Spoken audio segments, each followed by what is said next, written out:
च श्रीरूपं साग्रजातं सहगण रघुनाथान्वितं तं सजीवं सावधूतं सावधूतं परिजनसहितं कृष्ण चैतन्यदेवं श्रीराधा कृष्ण पादान सहगण ललिता श्री विशाखान्वितांश्च गुरुवे गौरचंद्राय राधिकाय तदालय कृष्णाय कृष्ण भक्ताय तद्भक्ताय नमो नमः। नमो विष्णुपादाय कृष्ण प्रेष्ठाय भूतले श्री श्रीमद्भक्तिवेदांत श्री श्रीधर गोस्वामी नामिने। नमो ओं गुरुदेवाय धीमते सौम्यमूर्तये श्री श्रीमद्भक्ति सिद्धांति प्रभवे श्री महात्मने।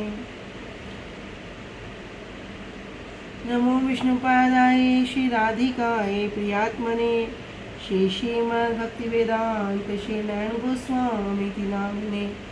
श्री कृष्ण लीला कथने सुदक्षम औदार्य माधुर्य गुणस्य युक्तम वरम वरेण्यम पुरुषम महांतम नारायण त्वं शिरसा नमामि। वाञ्छाकल्पतरुभ्यश्च कृपा सिन्धुभ्येव च पतितानां पावनेभ्यो वैष्णवेभ्यो नमो नमः। पंचतत्त्वात्मकृष्णं भक्तरूपं स्वरूपकं भक्तावतारं भक्ताख्यं नमामि भक्तशक्तिकं। श्रीकृष्ण चैतन्य प्रभु नित्यानंद श्री अद्वैत गदाधर श्रीवासादि गौर भक्त वृंदा। हरे कृष्ण कृष्ण कृष्ण हरे हरे हरे राम राम राम हरे हरे। सर्वप्रथम मेरे गुरुपाद पद्म जम विष्णुपाद अष्टोत्तर शत श्री श्रीमद् भक्ति वेदांत श्री श्रीधर गोस्वामी महाराज जी के श्री अभय चरण सरोज में अनंत कोटि दंडवत प्रणाम ज्ञापित करती हूँ।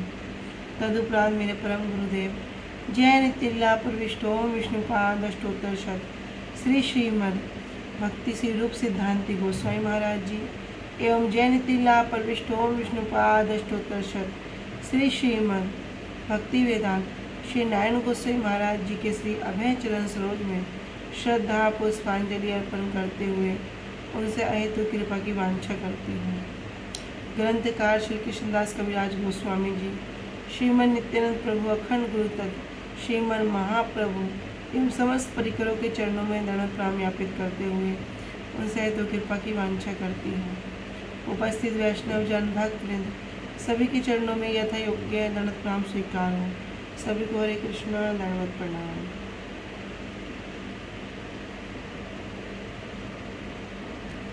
श्री गुरुदेव की अहेतु की कृपा से हमारा जो ग्रंथ चल रहा है उसका नाम है श्री श्री चैतन्य चैतामृत। श्री श्री चैतन्य चैतामृत ग्रंथ के अंतर्गत हम श्रवण कर रहे हैं मध्य लीला। प्रयास संख्या आ चुके हैं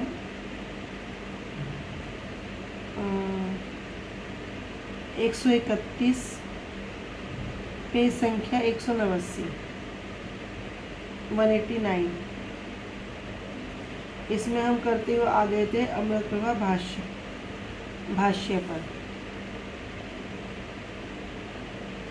तो अब तक हमने श्रवण किया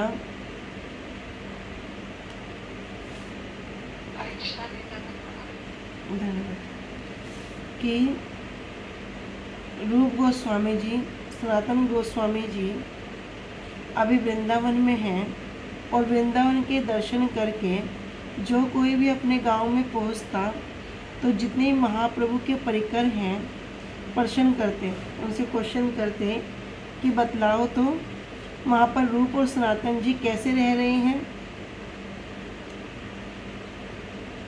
कैसा उनका वैराग्य है, क्या करते हैं और वे क्या भोजन करते हैं और किस प्रकार वे अष्टपहर श्री कृष्ण का भजन करते हैं। तब जो वृंदावन से जो कोई भी भक्त लौटता था वो क्या करता, श्री रूप गोस्वामी जी श्री सनातन गोस्वामी पाद जी की प्रशंसा करते हुए कहता कि दोनों का रहने का कोई भी निर्दिष्ट स्थान नहीं है, निश्चित स्थान नहीं है। दोनों क्या करते, एक वृक्ष के नीचे एक ही रात्रि व्यतीत करते, और कभी तो ब्राह्मणों के घर में स्थूल भिक्षा ग्रहण कर लेते और कभी कहीं पर माधुकरी मांगकर खा लेते। भोगों का संपूर्ण रूप से त्याग करके सूखी रोटी और चना चबाते हैं। उनके हाथ में केवल क्या है, जल का पात्र है, जो कमंडल होता है, जिसे यहाँ बताया था करोआ, कह रहे कमंडल ही उनके हाथ में रहता है। और जो पुराने वस्त्रों से बना हुआ कंबल है और फटा हुआ बहिर्वास, उसको ही बस वे धारण करते हैं।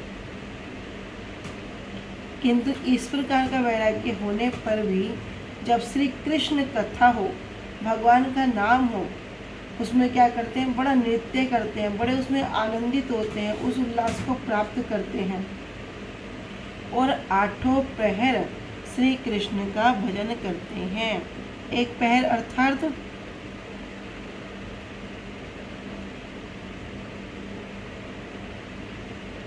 बताओ,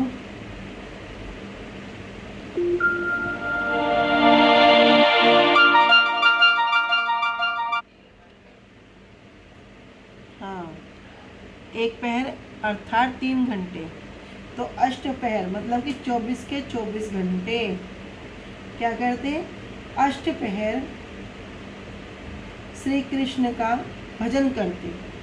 केवल 4 दंड ही शयन करते। 4 दंड, एक दंड कितने समय का है,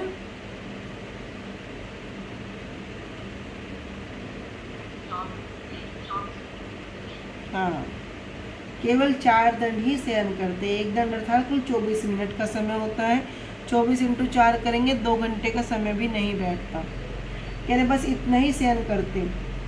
और कभी कभी तो नाम संकीर्तन में और श्री कृष्ण के भगवत जो प्रेम है उसमें ऐसे आविष्ट हो जाते कि आविष्ट होने के कारण वो भी नहीं होता। वे कभी भक्ति रस से संबंधित शास्त्र का लेखन कार्य करते हैं और कभी श्री चैतन्य महाप्रभु की कथा को श्रवण करते हैं और श्री चैतन्य महाप्रभु का चिंतन करते हैं। तो श्री रूप गोस्वामी पाद जी ने और श्री सनातन गोस्वामी पाद जी ने बहुत सारे ग्रंथों को जो लिखा है उनके विषय में हमने श्रवण भी किया था। कभी अगर उनको पढ़ने का सौभाग्य, श्रवण करने का सौभाग्य हो तो वो भी करेंगे। अमृत प्रभा भाष्य, श्रील भक्तिविनोद ठाकुर जी कह रहे करोया। करोया कहते हैं सन्यासी के हाथ में रहने वाला जल का पात्र। अनुभाष्य, यहाँ पे कह रहे हैं स्थूल भिक्षा, कह रहे जिस भिक्षा को ग्रहण करने पर उदर पूर्ति के लिए अन्य किसी व्यक्ति से और किसी खाद्य पदार्थ की भिक्षा नहीं करनी पड़ती। माधुकरी, माधुकरी का अर्थ क्या है, कह रहे मधुमक्खी जिस प्रकार अनेक पुष्पों से मधु संग्रह करके अपने छत्ते पर ले जाती है। मधुमक्खी क्या करेगी, अनेक अनेक फूलों पर बैठेगी और थोड़ा थोड़ा मधु इकट्ठा करके अपने वापस छत्ते में ले जाएगी। उसी प्रकार बहुत से स्थानों से थोड़ा थोड़ा खाद्य पदार्थ संग्रह करके जो उदर भरते हैं उन्हीं की वृत्ति ही माधुकरी के नाम से जानी जाती है। फिर कह रहे भोग परिहारी। भोग परिहारी सुख प्राप्ति की आशा से इंद्रिय वृत्ति को वर्धित करने के लिए जो सब उत्तेजक पदार्थ उपयोग किए जाते हैं। किसके लिए, सुख प्राप्ति के लिए, इंद्रिय वृत्ति अपनी इंद्रियों की तृप्ति के लिए या उनको बढ़ाने के लिए जो सब उत्तेजक पदार्थ उपयोग किए जाते हैं उन सब का त्याग करके वे भजन के उपयोगी जीवन की रक्षा करने के लिए, जिस प्रकार बस जीवन तो उपयोगी है लेकिन किस लिए, भजन करने के लिए, कह रहे भजन के उपयोगी जीवन की रक्षा करने के लिए क्या करते हैं, सूखी रोटी और भुने हुए चनों के द्वारा जीवन का निर्वाह करते थे।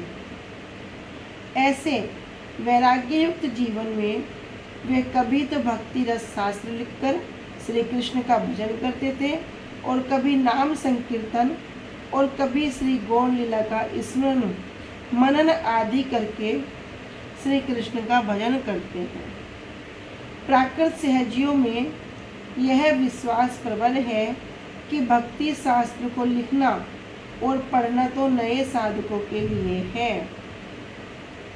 इनका परित्याग करके शास्त्र आदि की चर्चा से विराम प्राप्त करना ही भक्ति का साधन है।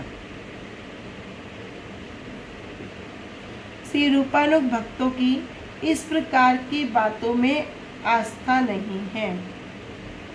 जो रूपानुग गौड़िया वर्ग हैं, कह रहे उनकी इस प्रकार की बातों में आस्था नहीं है कि जो भक्ति शास्त्रों का लिखना है या उनका पढ़ना है केवल नए साधक के लिए है। इस प्रकार की कोई आस्था नहीं है। किंतु यदि साधक का शास्त्रों के लिखने पढ़ने आदि के द्वारा धन उपार्जन करके इंद्रिय की तृप्ति, जड़ीय प्रतिष्ठा अथवा पूजा लाभ अथवा अन्य कोई तुच्छ उद्देश्य हो जिसे उपशाखा कहा जाता है, तब उस प्रकार के भ्रष्टाचार प्रायण व्यक्ति का कभी भी मंगल नहीं होता। वास्तविक श्रीमद् रूपानुगों की ऐसी तुच्छ फल भोग मूलक कर्म वासना नहीं होती। पद पर आसीन होने के बाद भी सब कुछ क्या किया, त्याग कर महाप्रभु की शरण में आ गए और किस प्रकार भक्ति में भजन साधन में लगे रहे। वैराग्य भी हमने श्रवण किया कि उनका वैराग्य है, उनका खाना पीना, उनका भजन, उनका सोना किस प्रकार का रहा। यहाँ तक कि इतना भी कह दिया कि जो भक्ति लेखन का जो कार्य कर रहे हैं वो किसके लिए, वो सबके लिए है, सिर्फ नए भक्तों के लिए नहीं है, सबके लिए है। और अगर कोई इन ग्रंथों को से क्या करेगा, अपनी इंद्रियों की तृप्ति करने के लिए, धन को उपार्जन करने के लिए, या जो सामाजिक जड़िए जो प्रतिष्ठा है, जो सबकी प्रतिष्ठा के लिए जो भी कोई किसी को प्रतिष्ठा दे रहा है, मान सम्मान दे रहा है संसार में, सब एक स्वार्थ के अंतर्गत देते हैं। बिना स्वार्थ के कोई किसी को मान सम्मान प्रतिष्ठा नहीं देता संसार में। कह रहे अगर किसी का जो कार्य है वो ग्रंथों को अध्ययन करके सिर्फ प्रतिष्ठा के लिए है, मान सम्मान के लिए है, या फिर धन उपार्जन करने के लिए है, टोटल मिलाकर अपनी इंद्रियों की तृप्ति के लिए है कि मैं इससे इस प्रकार करके इंद्रियों की तृप्ति करूँगा, तो सब क्या है, ये ऐसे उद्देश्य सब तुच्छ हैं, छोटे हैं, घृणित हैं, जिन्हें उपशाखा कहा जाता है। अगर कोई इस प्रकार का कार्य करता है, जो भगवत भक्ति, जो वास्तव वस्तु को प्राप्त ना करके संसारिक वस्तु को प्राप्त करने की जो आशा करता है, उसका वास्तविक मंगल कभी नहीं हो सकता, क्योंकि मंगल किसमें है, भगवान के नाम में। जिसे वास्तव में अपने वास्तविक मंगल का फिक्र है, अपने वास्तविक मंगल की चिंता है, वो क्या करेगा, अपना भजन करेगा। तो ऐसे ही जो श्रीमद् रूपानुगों की ऐसी तुच्छ फल भोग मूलक कर्म वासना नहीं होती, जो रूप गोस्वामी जी के अंतर्गत हैं, जो उनकी धारा में है, जो रूपानुगा है, उनकी इस प्रकार की कि हमने कुछ कार्य करा, उस कार्य का हमें फल मिले और उस फल को हम भोग करें, अपनी इंद्रिय तृप्ति को संतुष्ट करें, ऐसा कोई भी रूपानुगों की धारणा नहीं होती, उनकी ऐसी वासना नहीं होती।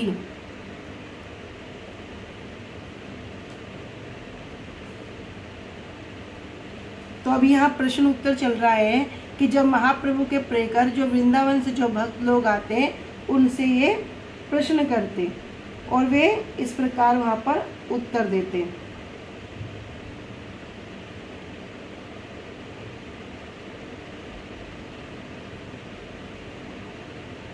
एक कथा सुनी महान तेर महासुख है, चैतन्य रे कृपा जाहे ताहे के विश्व में। एक कथा सुनी, इस प्रकार कथा को सुनकर, ये समाचार को सुनकर महान तेर जितने भी सब परिकर हैं सबको बड़ा सुख होता। चैतन्य रे कृपा जाही ताहे की विश्व में, जहाँ पर महाप्रभु की कृपा हो वहाँ पर इस प्रकार के विस्मय, इस प्रकार के आश्चर्यजनक जो लीलाएं हैं उसमें क्या चिंता करना, क्या विस्मय करना।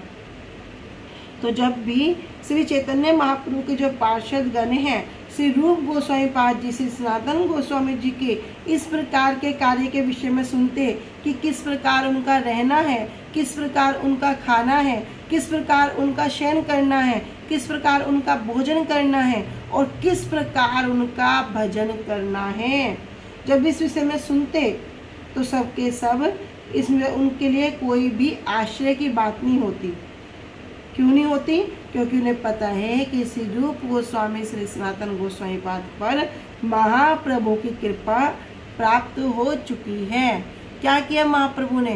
पहले शक्ति को संचालित कर दिया और बाद में क्या कर रहे हैं?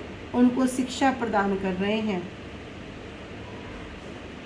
श्री रूप सनातन से संबंधित इन बातों को सुनकर महाप्रभु के परिकर बड़े प्रसन्न होते, जिन पर श्री चैतन्य महाप्रभु की कृपा हो उनके विषय में यह सब सुनकर कैसा विस्मय। तो हमने श्रवण किया कि रूप गोस्वामी जी, सनातन गोस्वामी जी का कोई भी स्थायी निवास स्थान तो था नहीं। कभी एक वृक्ष के नीचे, कभी दूसरे वृक्ष के नीचे, एक दिन एक ही वृक्ष के नीचे रहते, कहीं आसक्ति ना हो जाए। और क्या करते? अनेक अनेक पुस्तकों की रचना करते, जाप करते, नृत्य करते, कृष्ण के विषय में चर्चा करते और महाप्रभु की लीलाओं को स्मरण करते। इस तरह क्या कर रही हैं? पूरा 24 के 24 घंटा भक्ति में सेवा में लगे हुए हैं। लेकिन जो वृंदावन में जो प्राकृत सहजियां हैं, जो कह रहे हैं कि भैया पुस्तकें लिखना तो दूर, अरे पुस्तकों को छूना भी निषिद्ध है। क्यों? उनके लिए जो भक्ति का अर्थ है, भक्ति का काम के अर्थ क्या है? सब कार्यों से मुक्ति पा जाना। ये जो कार्य हैं, लेखन कार्य है, इस प्रकार के कहते सब कार्यों से मुक्ति पा जाना। तो जब उनसे कोई वैदिक साहित्य का पाठ सुनाने को कहा जाता तो वे तो क्या मना कर देते कि हमें दिव्य साहित्य पढ़ने या सुनने से क्या प्रयोजन, हम तो बड़े पढ़े लिखे पंडित हो गए ना, तो हमें इनसे क्या प्रयोजन। अरे ये तो जो नए नए लोग हैं जिन्हें अभी कुछ भी नहीं पता, जिन्हें क्या कहते हैं नो सिखिया, ये तो उनके लिए है। अपने आप को इतना ऊंचा समझते कि पढ़ने लिखने और सुनने में क्या करते, सोचते हमारी शक्ति खर्च होगी, इसलिए उसे खर्च नहीं करते।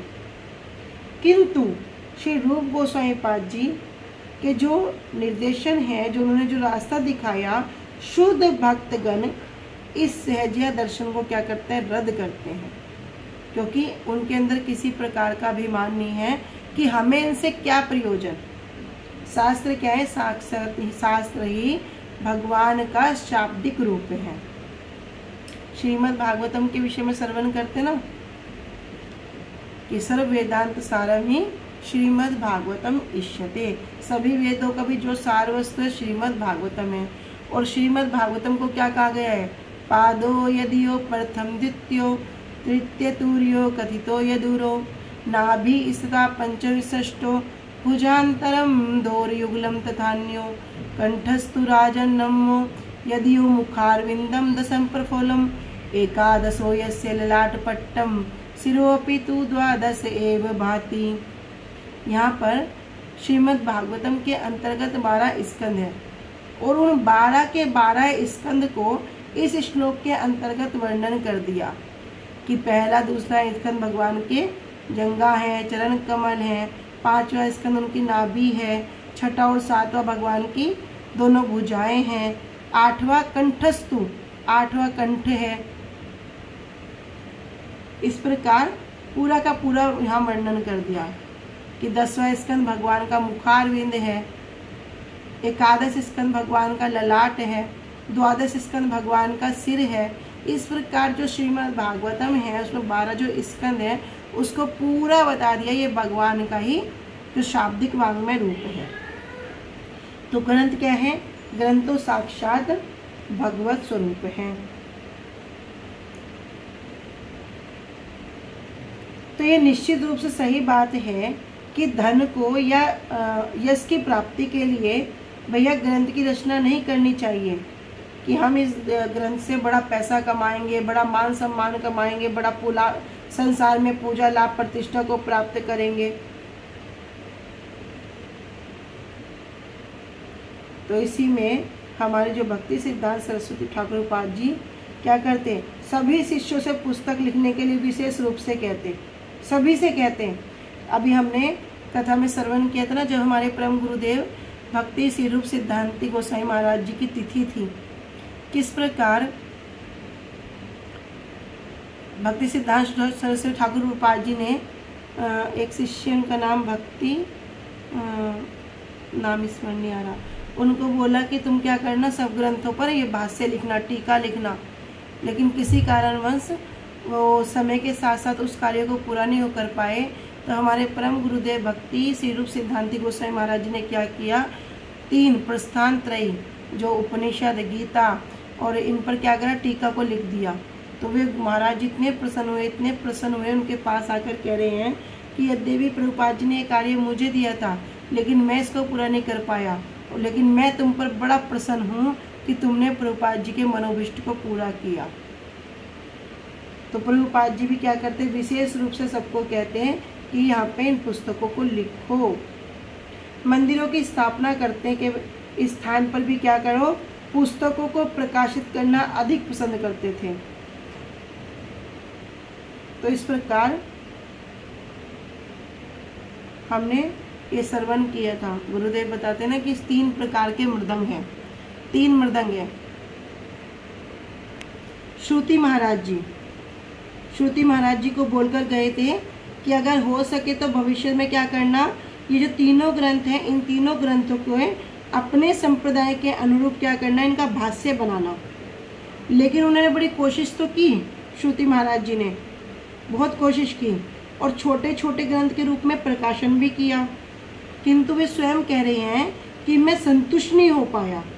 लेकिन जो हमारे परम गुरुदेव भक्ति श्री रूप सिद्धांती गोसाई महाराज जी ने क्या किया, उन्होंने इन्हीं ग्रंथों के ऊपर विशेष करके जो वेदांत सूत्र हैं, इनके ऊपर क्या किया, बड़े मोटे मोटे 4 ग्रंथ निकाले। भगवत गीता के 3 ग्रंथ निकाले, जिसमें क्या किया, कर्म योग अलग, भक्ति योग अलग और ज्ञान योग अलग। ये मैंने भी देखे हैं, बांग्ला भाषा में हैं, बड़े सुंदर हैं। कह रहे जब इस प्रकार के उन्होंने क्या किया, जो तीनों ग्रंथों को निकाला, वो भी कैसे, श्री विश्वनाथ चक्रवर्ती पाद जी की टीका के सहित। फिर जो उपनिषद हैं, 11 उपनिषद जो मुख्य रूप से हैं, सबको क्या किया, सबको प्रकाशित कर दिया। तो जब श्रुति गोसाई महाराज जी को पता सुना नहीं, उन्होंने जब सुना कि भक्ति श्री रूप सिद्धांती महाराज जी ने क्या किया, इन ग्रंथों को प्रकाशन कर रहे हैं, तो स्वयं इनके पास आए और आकर कहते हैं सिद्धांती महाराज जी के पास कि प्रभुपाद जी के पास में, क्योंकि प्रभुपाद जी तो उनको बोल के गए थे कि क्या करना, पूरा करना, लेकिन मैं पूरा नहीं कर पाया। और वे स्वयं कह रहे हैं कि जब देख रहे हैं कि सिद्धांती महाराज जी ने क्या किया, ये सब कार्य को पूरा कर दिया, तो क्या कह रहे, मैं इतना प्रसन्न हो गया। तो कह रहे कि प्रभुपाद जी की जो विशेष इच्छा थी, ये इच्छा को मैं भी पूरा नहीं कर पाया, जिस इच्छा को तुमने पूरी कर दिया। तो हम श्रवण कर रहे हैं, यहाँ गुरु जी कह रहे हैं कि जगत में सबसे बड़ा दानी कौन है। तो हम 3 प्रकार के मृदंग के विषय में सुनते हैं। एक है वृद्ध मृदंग, एक तो हो गया मृदंग, जो मृदंग हम देखते हैं ना कथा कीर्तन में जो बजाते हैं। एक हो गया वृद्ध मृदंग, वृद्ध मृदंग होंगे ये ग्रंथ, इन ग्रंथों का गया है वृद्ध मृदंग। और तीसरा हो गया जीवत मृदंग, जीवत मृदंग हो गए गुरुवर्ग वैष्णवगण, जो जगह जगह जाकर क्या करते हैं, प्रचार करते हैं। ये हो गए 3 मृदंग। वास्तविक श्री रूप मद रूपानुगों की ऐसी तुच्छ फल भोग मूलक क्रम वासना नहीं होती।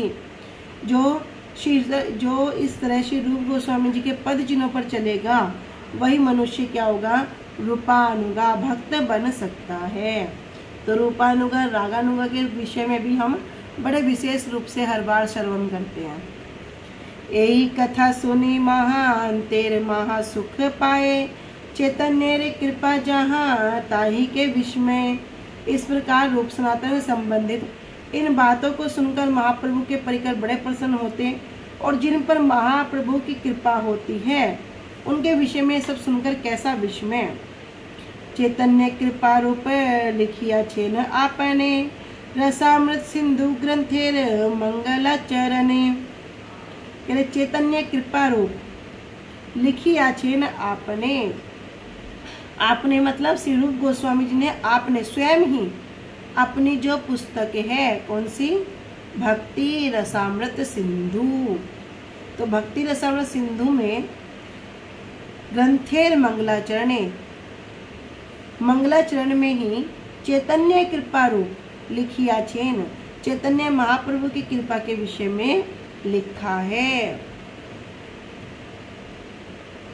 हृदयस्य प्रेरणया प्रवर्तित तो अहम वराक रूपो अपि तस्य हरे पद कमलम वंदे चैतन्य देवस्य। हृदय ही यस्य प्रेरणाया, यस्य मतलब जिसके, हृदय में प्रेरणाया जिनके हृदय में प्रेरणा से, परिवर्तिता अहम मैं किस में लगा हूँ, मैं लगा हूँ, वराक रूपो अपि, वराक तुच्छ और निम्न, रूपो अपि रूप गोस्वामी जी, अपि अर्थात यद्यपि, तस्य हरे पद कमलम, तस्य उनके, हरे मतलब भगवान को कह रहे हैं, भगवान हरि को, जो पूर्ण पुरुषोत्तम भगवान हरि हैं, उनके पद कमलम, पद कमलम चरण कमलों की, वंदे चैतन्य देवस्य, मैं चैतन्य देवस्य श्री चैतन्य महाप्रभु की वंदे वंदना करता हूँ, प्रार्थना करता हूँ।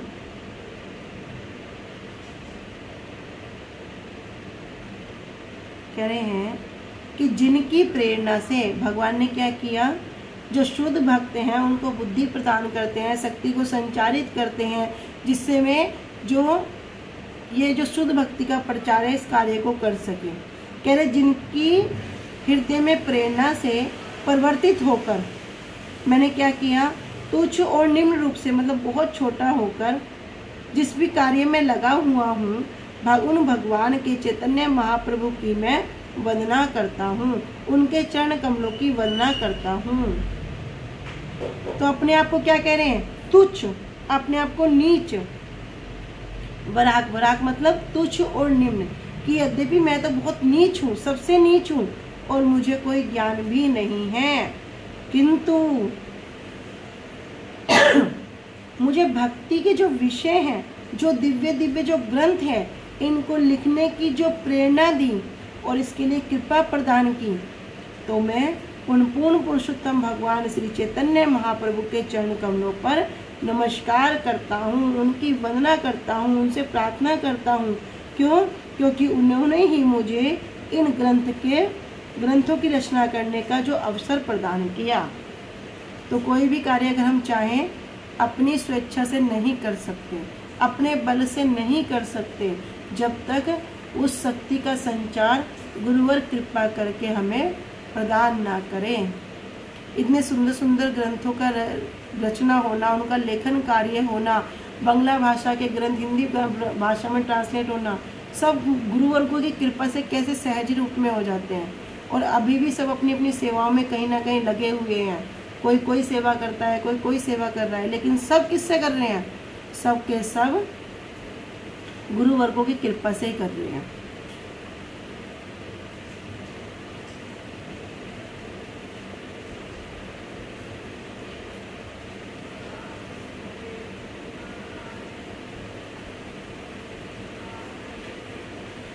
अपनी भगवत भक्ति के प्रवर्तक भगवान श्री गौर हरि को विशेष रूप से उनके श्री चरणों कमलों को नमस्कार करते हुए कह रहे हैं कि मैं अति दीन स्वयं गोस्वामी कुल के चूड़ामणि होने पर भी, श्री रूप गोस्वामी जी उच्च कुल में जन्म ग्रहण होने पर भी, कह रहे गोस्वामी कुल के चूड़ामणि होने पर भी अति दैन्यतावस्थ है, ऐसा कह रहे हैं कि हृदय में जिनकी प्रेरणा से भक्ति ग्रंथ की रचना में प्रवृत्त हुआ हूँ, उन श्री कृष्ण चैतन्य देव के चरण कमलों की वंदना करता हूँ।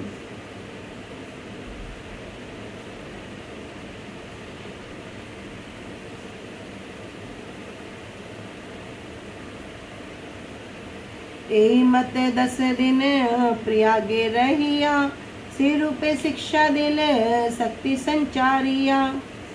ए मत 10 दिन, इस प्रकार 10 दिन तक प्रयागे रहिया, प्रयाग में रहकर श्री रूपे शिक्षा दिल शक्ति संचारिया।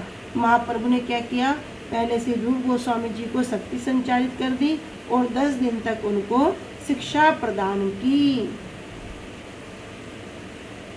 कृष्ण भक्ति बिना नाहे तार प्रवर्तन, कि भैया जब तक कृष्ण की विशेष कृपा ना हो तब तक कुछ भी नहीं किया जा सकता। प्रभु कहे सुन रूप भक्ति से रे लक्षण, सूत्र रूपे कही विस्तार ना जाए वर्णन। तब महाप्रभु कहते हैं कि सुन रूप, रूप सुनो, क्या भक्ति रसे लक्षण, भक्ति रस, जो भक्ति के जो दिव्य रस हैं उनके लक्षण के विषय में श्रवण करो। और कैसे करो, सूत्र रूप कही, क्योंकि मैं सूत्र रूप में इसका वर्णन करूंगा। विस्तार ना जाए वर्णन, विस्तार से वर्णन नहीं किया जा सकता। अब यहाँ पर महाप्रभु ने जब पहले ही शक्ति को संचालित कर दिया, अब महाप्रभु सूत्र रूप में भी कह रहे हैं, तो श्री रूप गोस्वामी जी का क्या हो रहा, पूरा का पूरा जो उनके हृदय में जो भाव है उसको वे स्वीकार कर पा रहे हैं, समझ पा रहे हैं। तो कह रहे हैं कि मैं यहाँ पर सूत्र रूप में वर्णन करूंगा, क्योंकि विस्तार से वर्णन करने का नहीं किया जा सकता। पार अपार शून्य गंभीर भक्ति रसे सिंधु, तो मारे चखा इते तारे कही एक बिंदु। कह रहे पार अपार शून्य गंभीर, पार अपार, भैया इसके अगर पार और अपार देखेंगे, इसकी लंबाई चौड़ाई के विषय में श्रवण करेंगे तो शून्य गंभीर, बड़ा गहरा, बड़ा शून्य, भक्ति रस सिंधु, ये क्या है, भक्ति के रसों का सिंधु है, सागर है। और इस सागर में से मैं क्या कर रहा हूँ, तोमार चखाइते, तुम्हें चखाने के लिए, तार एक ही एक बिंदु, मैं एक बिंदु के बारे में कहूँगा, एक बूंद के विषय में कहूँगा। यद्यपि क्या है, सागर भरा पड़ा है, उस सागर में से मैं क्या करूँगा, एक बूंद, एक बिंदु के मैं तुम्हें चखाऊंगा। जैसे बड़ी सुंदर रसोई बनी है और जिसके ऊपर बनी है ना, वो तो बिल्कुल ओत प्रोत हो रहा है, और वो क्या कर रहा है, उसमें से अगर एक बूंद भी, थोड़ा सा भी हमें मिल जाए तो क्या होगा, उसको संभाल नहीं सकते। उसका इतना आनंद है, इतना आनंद है कि अगर वही कोई संभाल ले तो बड़ी बात है। गुरुजी कहते हैं ना यहाँ पे कि यद्यपि महाप्रभु क्या कह रहे हैं कि मैं तुमको क्या करूँगा, तोमार चखाई दे, तार एक बिंदु को चखा रहा हूँ। तो गुरुजी यहाँ पर उदाहरण देते हैं रसगुल्ले का, कि जैसे कोई रसगुल्ला खाता है, रसगुल्ला क्या होता है, पूरा चाशनी से लबालब होता है। एक रसगुल्ला किसी को दिया तो उस रसगुल्ले के जैसे पूरा मुंह में रखते हैं तो दोनों तरफ से वो जो रस है वो निकलने लगता है, और वो रस निकल के अगर नीचे गिर जाता है तो वो रस क्या है, चीटा चीटियों के लिए बहुत होता है, पर्याप्त होता है, अधिक होता है, बल्कि वो भी उसे हजम नहीं कर सकते। तो गुरुजी कहते हैं कि यद्यपि वो महाप्रभु भले ही एक बिंदु दिए, उस एक बिंदु क्या है, हम जैसे चीटा चीटियों के लिए वो बहुत है। अगर उसे हम हजम कर जाएं, उसे हम हजम करने लाई हमारे लिए बड़ी बात होगी, हमारे पे वो भी हजम नहीं हो रहा है, तो वो हम जैसे चीटा चीटियों के लिए वो जो एक बिंदु है वो बहुत है। तो यहाँ महाप्रभु कह रहे हैं, ताम तो माँ चखाई पे तार कही एक बिंदु।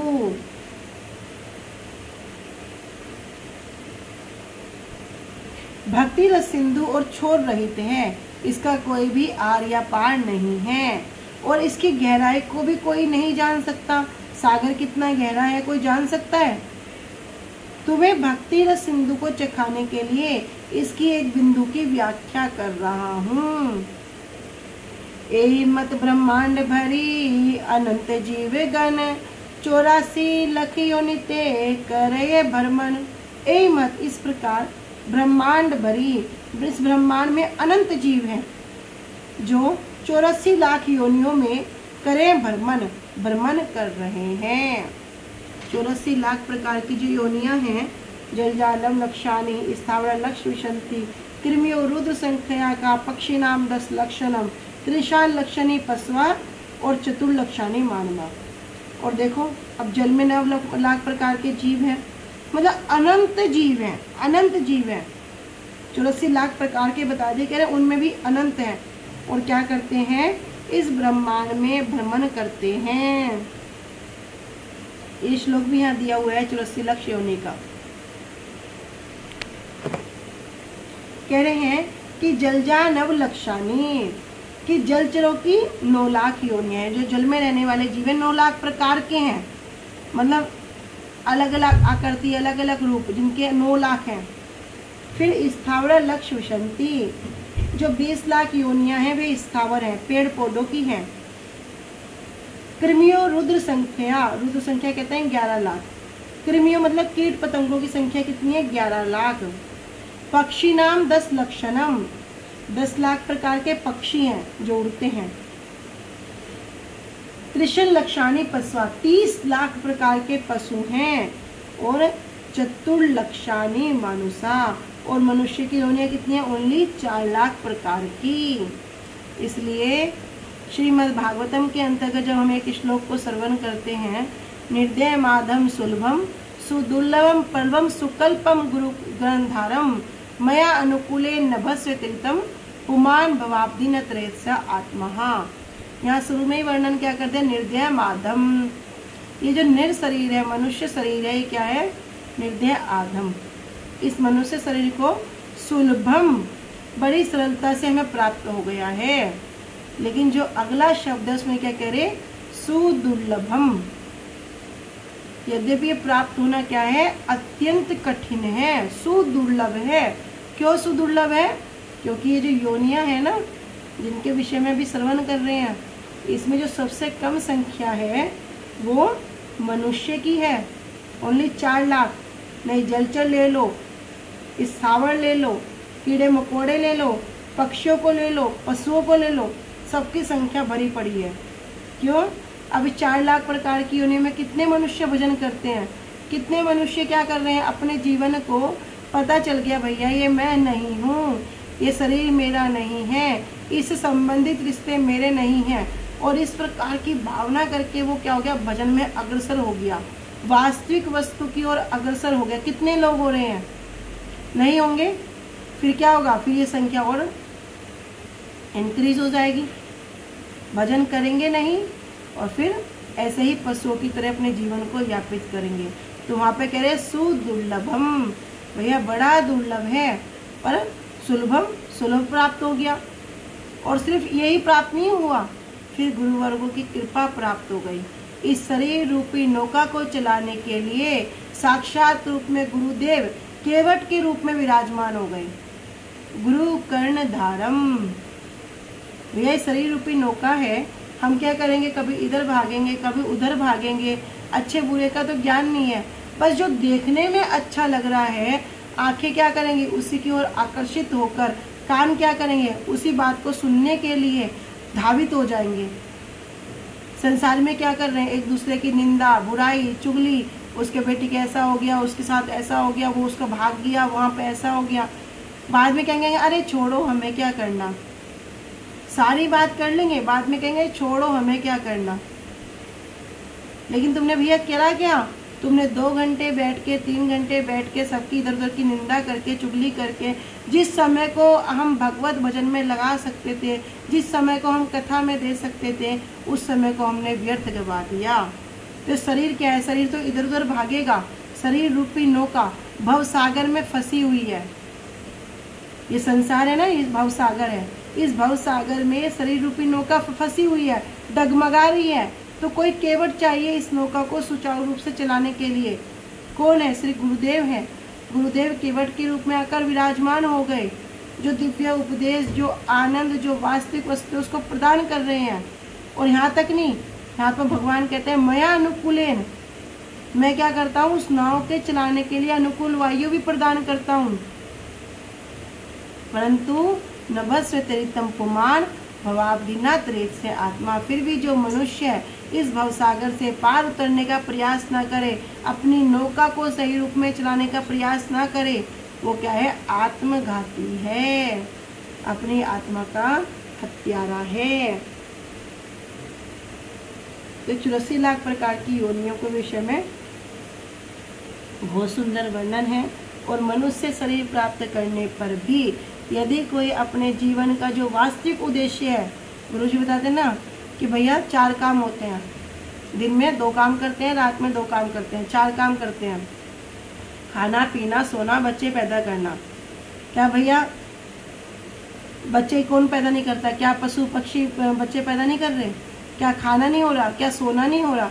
कोई इनसे ज़्यादा सो सकता है क्या? फिर जो मनुष्य शरीर मिला है, इसमें जो सुकृति है, जो चेतनता का जो स्तर है वो हाई है। चेतनता का स्तर जो है, 5 प्रकार की चेतनता होती है, उसमें जो चेतनता का स्तर होता है वो हाई होता है। लेकिन अगर हमने अपनी चेतनता को जागृत नहीं किया और स्त्रोई पशु पक्षियों की तरह ही खाना सोना बच्चे पैदा करना, इसमें ही अपना जीवन व्यतीत कर दिया, तो फिर हमारे में और एक पशु में अंतर क्या रह गया? तो यही बहुत कृपा से सुलभ तरीके से मनुष्य शरीर प्राप्त हो गया, गुरुदेव प्राप्त हो गए, सदगुरु का आश्रय मिल गया, सदगुरु की कृपा से वैष्णव संघ प्राप्त हो गया, और मैं और मेरा का जो वास्तविक अर्थ है वो भी पता चल गया। तो अब क्या करना होगा? अपने जीवन को भक्ति में अग्रसर करना होगा। सबके पास समय बड़ा कम है, क्योंकि श्वास पर विश्वास नहीं किया जा सकता। तो हम सब चेष्टा पूर्वक कोशिश करेंगे कि कुछ ना कुछ जो गुरु जी जो उपदेश दे रहे हैं, यद्यपि सामर्थ्य नहीं है, किंतु वे कृपा करके उस सामर्थ्य को प्रदान करने वाले हैं।